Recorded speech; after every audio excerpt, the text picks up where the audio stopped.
Hai, saya Malvena dari tim Contagious Intelligence, juga merupakan pelajar di cerita. Pastikan kamu subscribe dia punya channel, oke? So, hari ini saya ingin membincangkan tentang bab 5.6, yaitu flexibility, yang juga merupakan salah satu komponen kecerdasan berasaskan kesehatan. Oke, yang pertama, mari kita lihat objektif dia. Objektif pertama ialah menyatakan kepentingan flexibility. Yang kedua ialah mengenal pasti senaman untuk meningkatkan flexibility seperti regangan statik, regangan dinamik, dan PNF. Objektif ketiga ialah melakukan regangan statik, regangan balistik, dan PNF. Dan objektif terakhir melakukan satu ujian flexibility seperti jangkauan meluncur, ujian kilas, ujian zipper, hamstring, dan hip flexor flexibility, dan juga trunk rotation.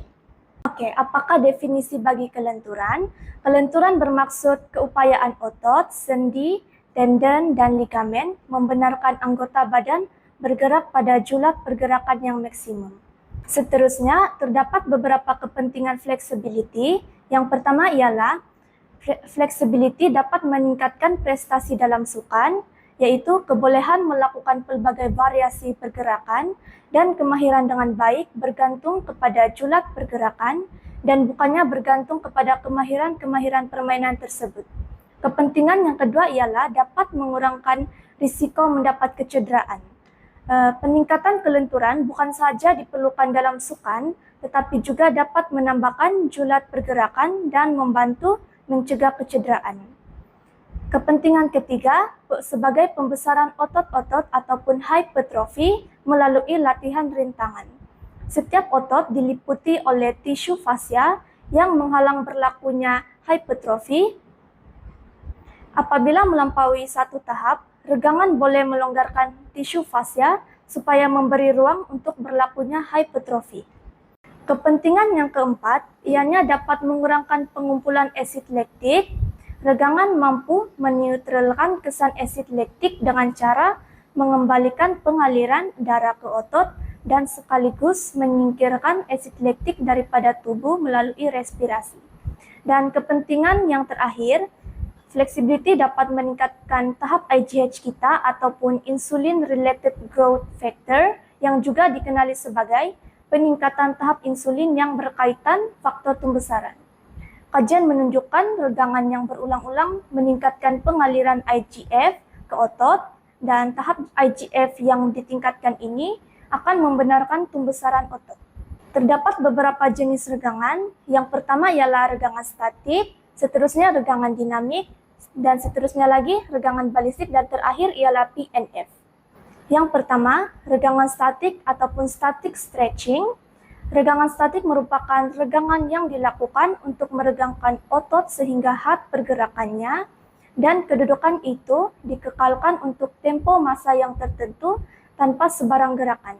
Contoh senaman side stretch, back extension, dan lunge stretch.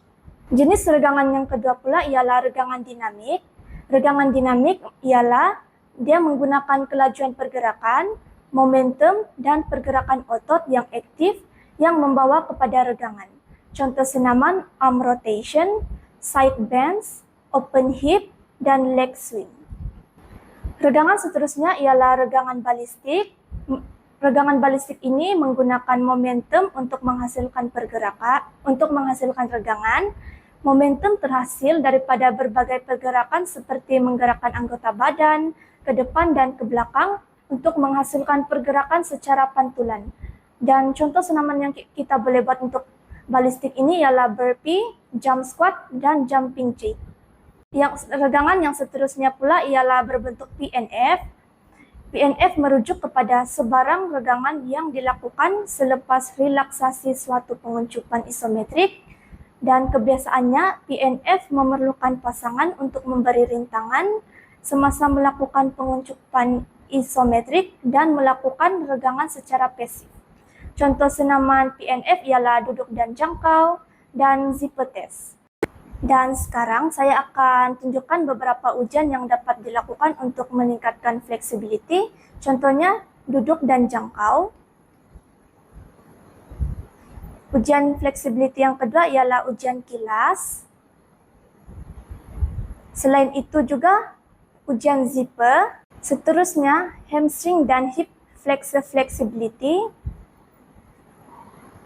Dan ujian seterusnya yaitu trunk rotation. Ujian seterusnya yang dapat kita lakukan bagi flexibility ialah lunges. Itu saja daripada saya. Terima kasih. 1, 2, 3, action. Hai, saya Mardina. Saya dari